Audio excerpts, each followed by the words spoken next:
Lors de la fête de fiançailles de mon frère, il a affiché un sourire narquois et m'a traîné vers son patron en annonçant d'une voix forte et moqueuse « Voici Camille, la ratée de la famille ». Mes parents ont hoché la tête, le visage tordu par l'inconfort.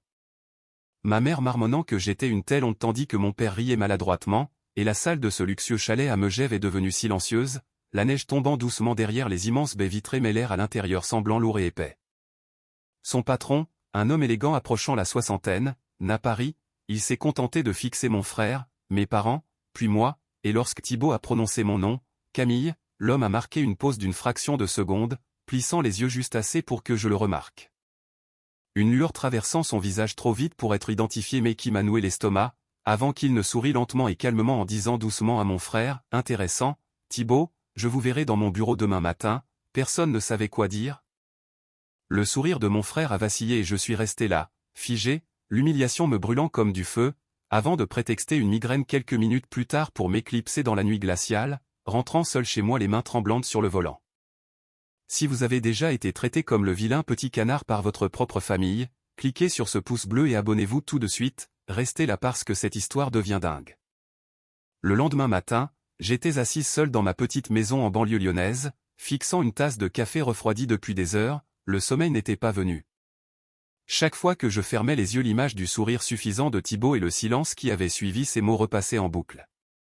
J'avais été étiqueté comme l'échec de la famille aussi loin que je m'en souvienne. Pourtant à 41 ans, je possédais et dirigeais mon propre cabinet de conseil financier indépendant dans un bureau modeste du centre de Lyon, ma spécialité étant le redressement d'entreprises. Sauvant des PME du bord de la faillite, un travail peu glamour car personne n'organise de fête pour des restructurations de dettes ou des négociations discrètes avec des fournisseurs, mais cela payait les factures et au cours de la dernière décennie. Je m'étais bâti une réputation solide parmi les patrons qui avaient besoin d'aide sans faire les gros titres. Mes clients me faisaient confiance car j'apportais des résultats discrètement et efficacement. Ma famille n'a jamais reconnu tout cela, pour eux la réussite signifiait des titres visibles, de grands bureaux, des éloges constants et des publications sur les réseaux sociaux, et Thibaut, de 5 ans mon cadet, avait toujours été la star. Celui au charme facile avec son poste en marketing dans une entreprise de logistique en pleine croissance et sa fiancée issue d'une bonne famille, mes parents l'adulaient sans fin, chaque promotion, chaque nouvelle voiture, chaque photo de vacances était encadrée et célébrée. Tandis que mes réalisations recevaient au mieux des hochements de tête polis, généralement suivis d'un soupir disant que je devrais me ranger ou trouver quelque chose de plus conventionnel. 3 mois avant la fête de fiançailles, Thibaut m'avait appelé à l'improviste en me disant « Frérot, j'ai besoin d'un service, Chloé et moi organisons ce truc au chalet et je suis débordé au boulot, tu es doué pour les trucs ennuyeux non? Pourrais-tu gérer quelques contrats de prestataires ?» J'aurais dû refuser mais c'était mon frère et malgré tout cela avait encore du poids, alors j'ai accepté d'aider un peu, cela a commencé petit en examinant les devis des traiteurs et fleuristes, puis j'ai repéré de graves problèmes. Un contrat que Thibaut avait déjà signé avec le coordinateur principal contenait une clause qui aurait pu l'exposer à des pénalités massives si le timing ou les livraisons tournaient mal, c'était négligent, le genre d'erreur qui pouvait facilement mener à un procès. J'ai passé 3 nuits blanches au téléphone à renégocier, faisant supprimer les clauses risquées et obtenant de meilleures conditions de paiement. Thibaut n'a jamais demandé ce que j'avais changé, il a juste dit merci et est passé à autre chose. Puis sont venus les acomptes, 2 semaines avant l'événement le photographe et l'orchestre ont envoyé des rappels car les paiements étaient en retard et ils s'apprêtaient à annuler, Thibaut avait oublié à cause d'une date limite au travail.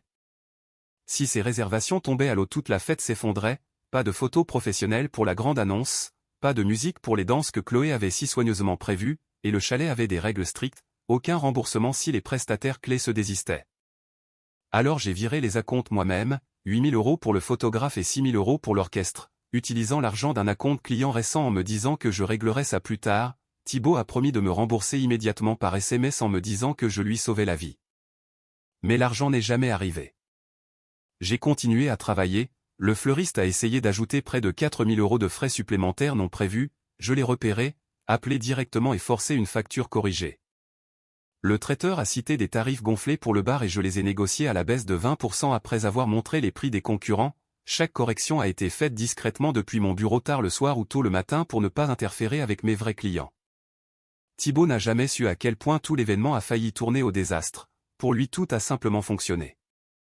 Au chalet, il se tenait là acceptant les compliments sur l'organisation parfaite, Chloé souriait à ses côtés en le remerciant d'avoir réalisé sa vision, et puis devant tout le monde il m'a traîné en avant et m'a traité de raté. Si je n'étais pas intervenu, si je n'avais pas corrigé ses erreurs.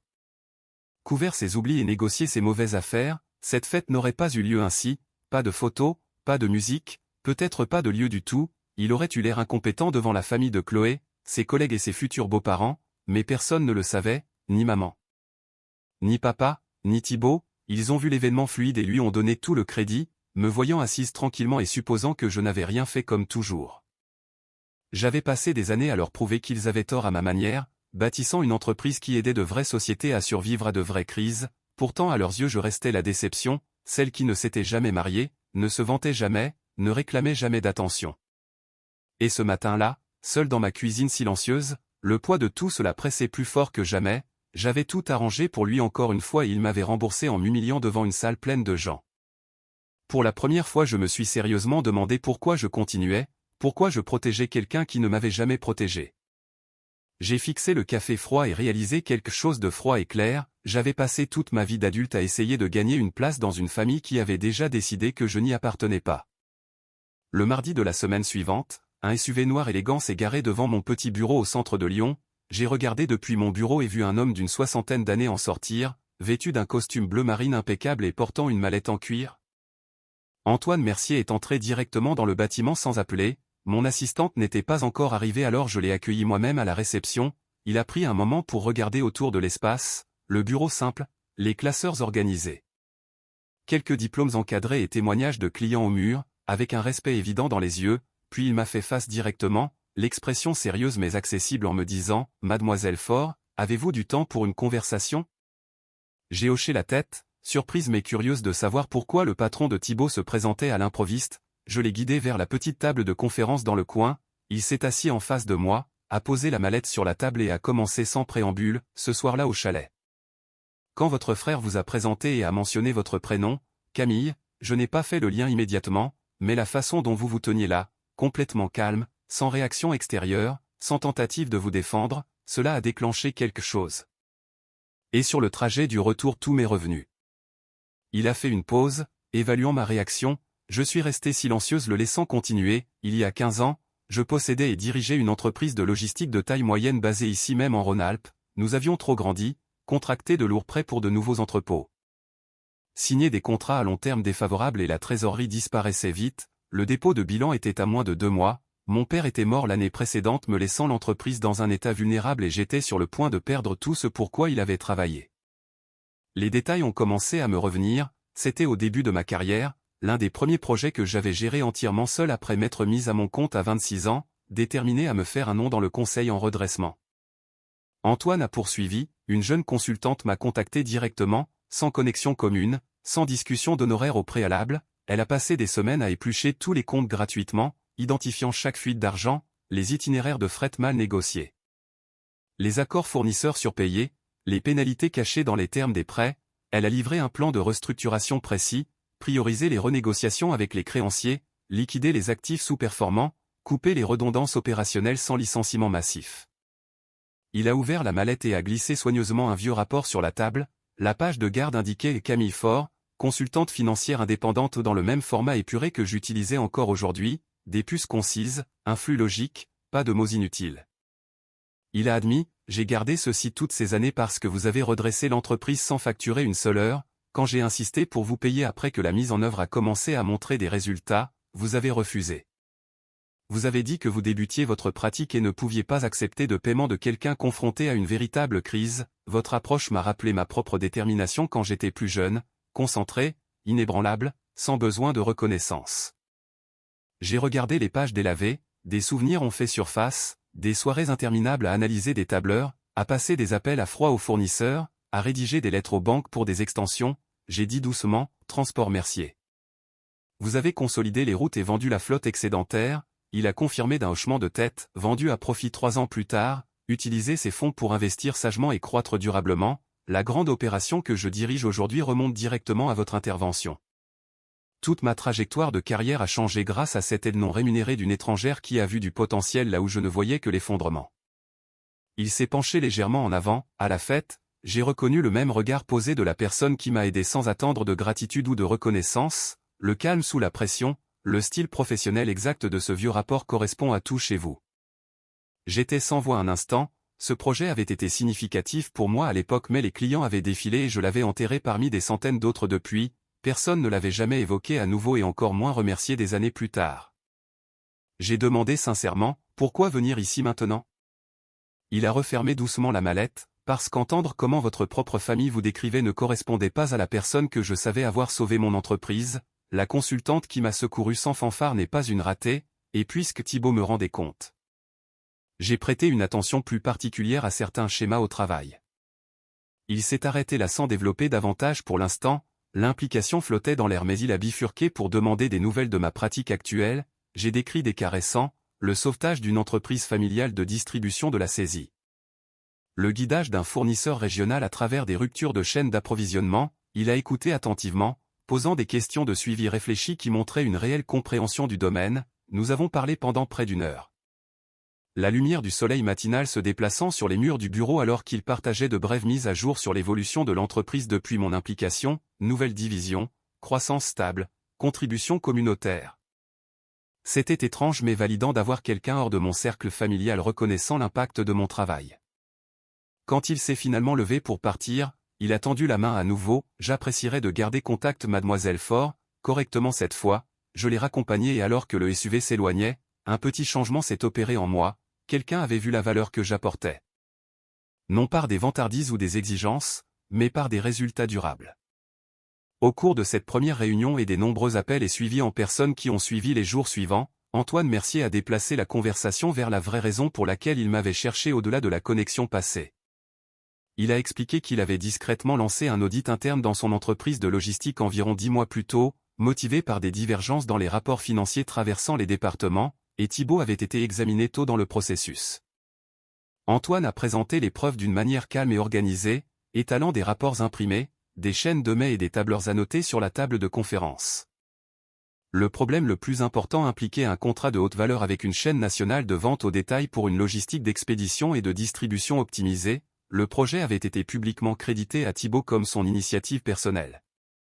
Il avait livré la présentation finale, accepté les félicitations de la direction et reçu une prime de performance substantielle ainsi qu'une recommandation de promotion, mais en réalité le travail de fond avait été effectué par un jeune analyste nommé Lucas, qui avait passé 6 mois à rechercher des données de marché, construire des modèles financiers et rédiger la proposition initiale.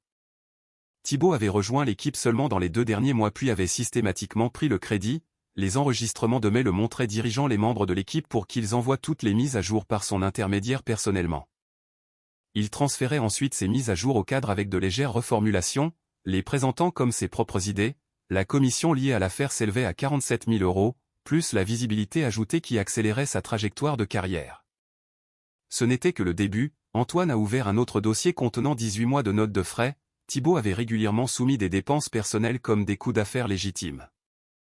Un week-end à Monaco avait été documenté comme des réunions de développement client avec des partenaires potentiels, un séjour en hôtel de luxe à Cannes était étiqueté coordination d'événements de réseautage, des achats de vêtements haut de gamme, costumes, chaussures, accessoires, étaient catégorisés comme tenues professionnelles requises pour des présentations exécutives, même certains coûts préparatoires pour sa fête de fiançailles comme des dégustations traiteurs et des visites de lieux avaient été discrètement facturés au compte de l'entreprise. Le total des charges frauduleuses dépassait 110 000 €. Le schéma avait commencé petit, des remboursements mineurs qui passaient inaperçus, et avait grandi progressivement car aucune question immédiate ne se posait. L'équipe de comptabilité forensique d'Antoine avait croisé chaque article avec des relevés de cartes de crédit personnel, des entrées d'agenda et des itinéraires de voyage, les incohérences étaient indéniables. J'étais assise à écouter, un mélange d'incrédulité et de sombre reconnaissance s'installant. Thibaut avait toujours été prompt à prendre des raccourcis quand cela lui profitait, voir la trace documentée rendait le comportement impossible à rejeter comme un simple oubli. Pourquoi partager cela avec moi spécifiquement, ai-je demandé lors d'un de nos appels ultérieurs. Antoine a répondu pensivement, parce que j'ai besoin de quelqu'un de confiance pour gérer la phase suivante.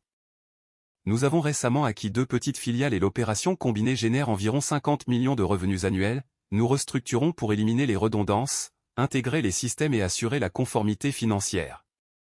Cela nécessite un consultant indépendant avec une expertise prouvée en redressement, quelqu'un qui privilégie l'exactitude à la politique.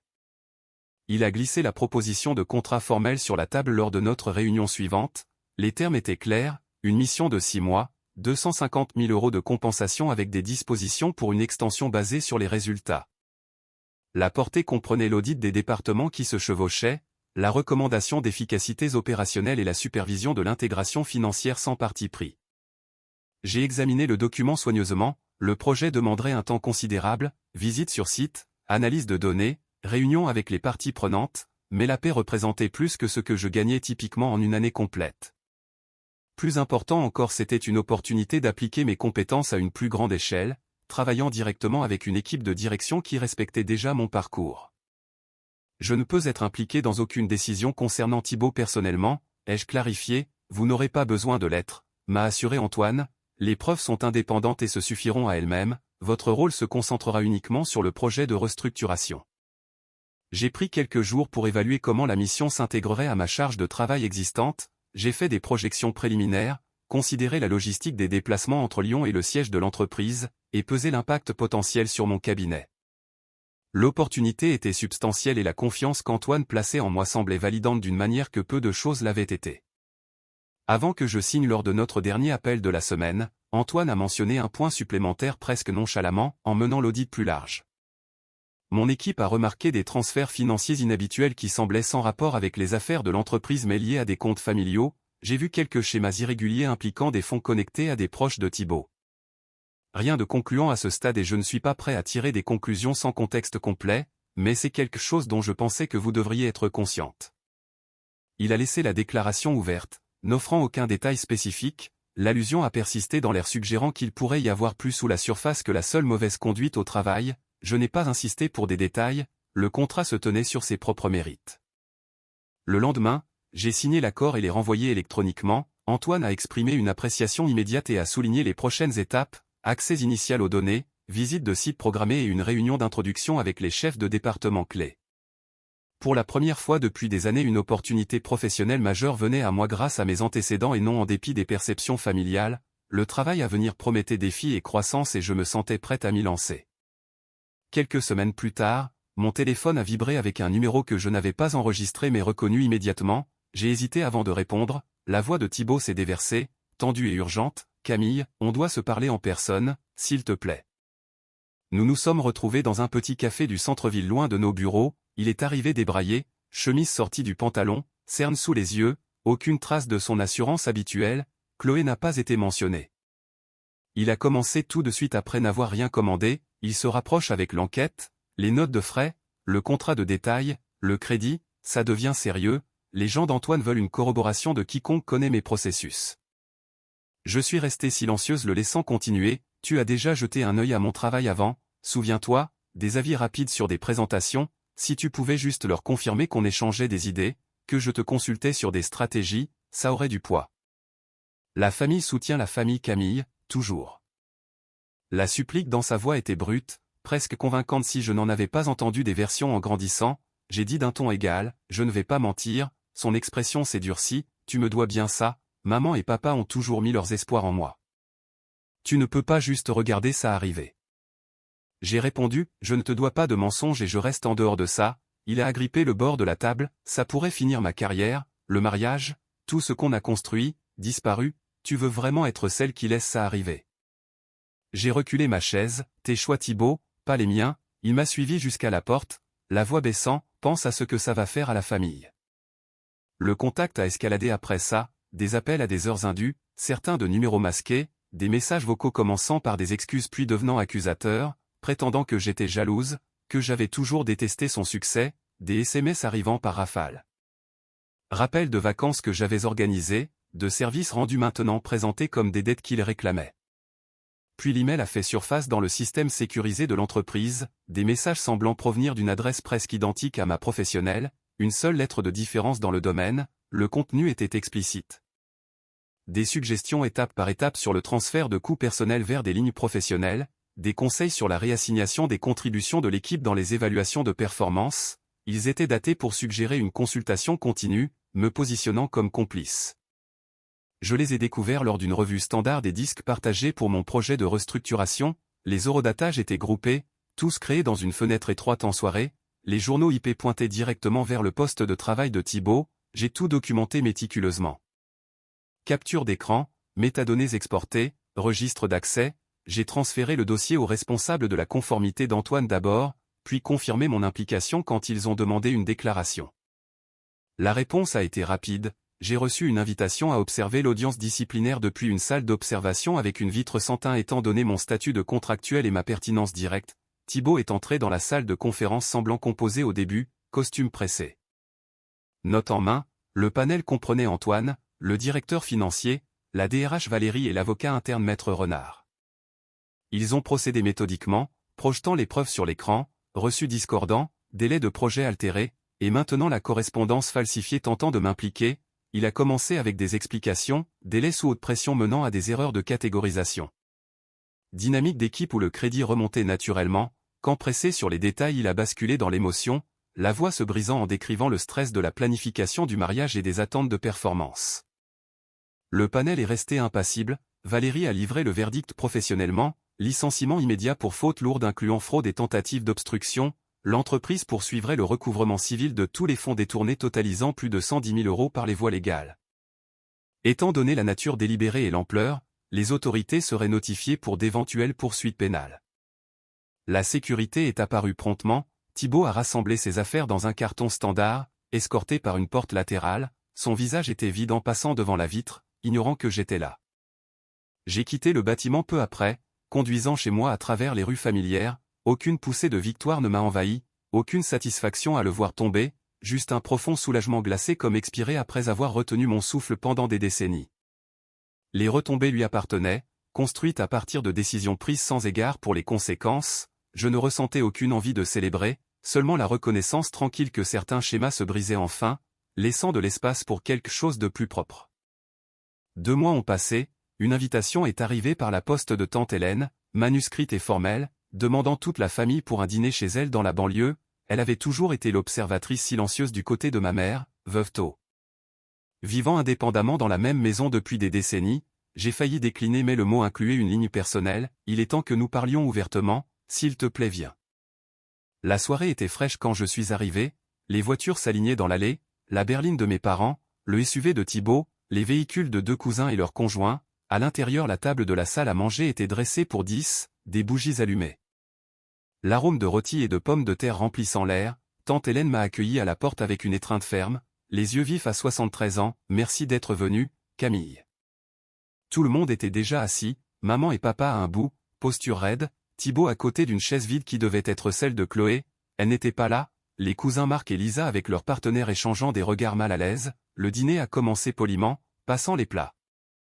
Petite conversation sur la météo et les vacances. Tante Hélène a attendu que les assiettes soient remplies avant de se lever en bout de table. Je vous ai tous réunis ici parce que je suis restée silencieuse trop longtemps, a-t-elle dit d'une voix stable et claire. Cette famille a traité Camille comme si elle ne comptait pas pendant des années, j'en ai fini avec ça. Papa a commencé à l'interrompre, Hélène, ce n'est pas le, elle a levé une main, tu vas écouter ce soir, Georges, elle s'est tournée vers la pièce, laissez-moi vous parler de la nièce que vous avez ignorée, il y a 8 ans quand on m'a diagnostiqué un cancer. Les coûts de traitement dépassaient mes économies et mon assurance, j'étais prête à hypothéquer la maison, Camille a payé les factures restantes, plus de 40 000 €, sans le dire à personne, elle a envoyé l'argent via la fondation de l'hôpital pour que je ne sache pas au début. Je ne l'ai découvert que lorsqu'une lettre de remerciement est arrivée adressée à elle.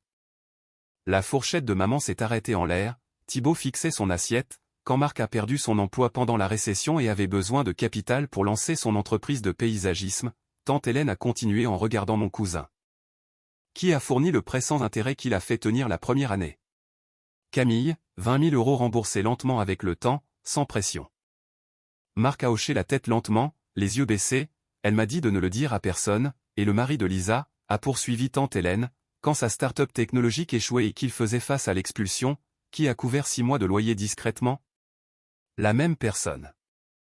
La pièce est devenue plus silencieuse, personne ne croisait mon regard, mais le pire, a dit tante Hélène la voix se serrant, c'est ce qui s'est passé avec le fonds d'éducation de votre grand-père, il avait mis de l'argent de côté, spécifiquement une part pour chaque petit enfant.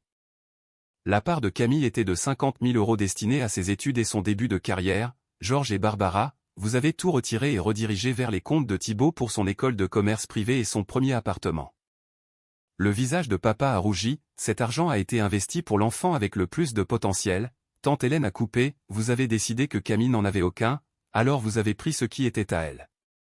La voix de maman était faible, on pensait qu'elle se débrouillerait toute seule, elle l'a toujours fait, Thibaut avait besoin du coup de pouce pour réussir. Thibaut a pris la parole, défensif, les temps étaient durs, on a tous fait des sacrifices, Camille s'en est sortie très bien de toute façon. Tante Hélène l'a regardé directement, très bien. Pendant que tu utilisais son héritage pour construire la vie que tu étalais, et maintenant après tout ce qui s'est passé au travail, tu es encore assis ici à agir comme si tout était dû. Il a bougé inconfortablement, s'est séparé, pas de chance au bureau.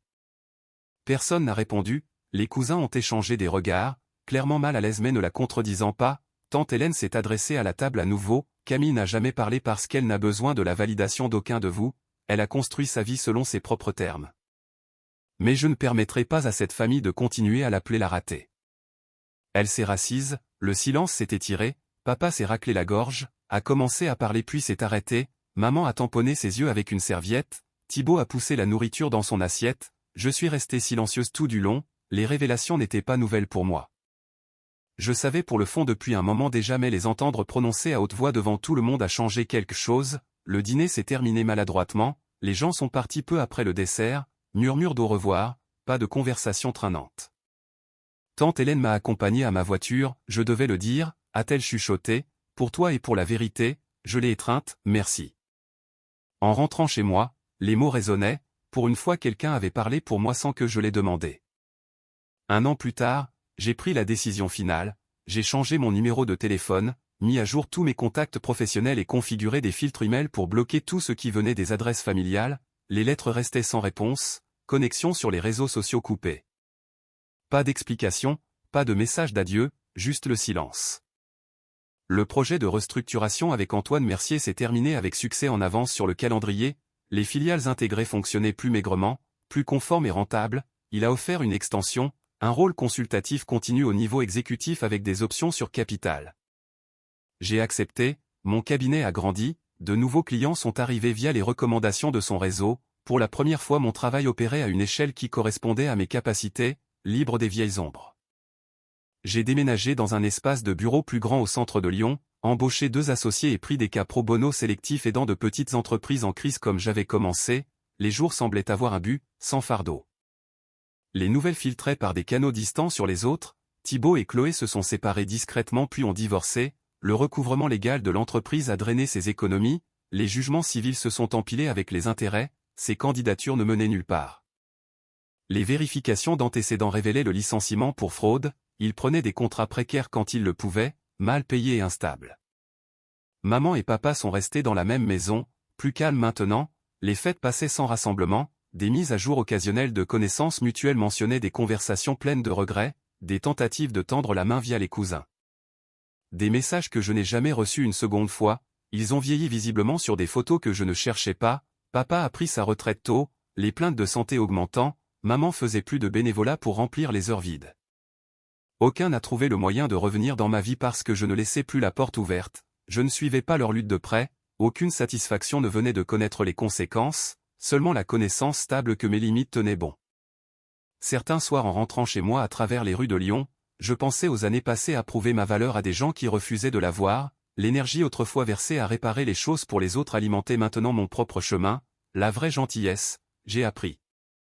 Trouve sa propre direction quand elle n'est pas tordue pour gagner l'approbation, le favoritisme toxique finit par se consumer lui-même, laissant ceux qui le pratiquaient isolés dans les ruines, couper les ponts complètement n'était pas cruel. C'était la seule façon de protéger ce que j'avais construit et de continuer à avancer sans porter leur poids plus longtemps.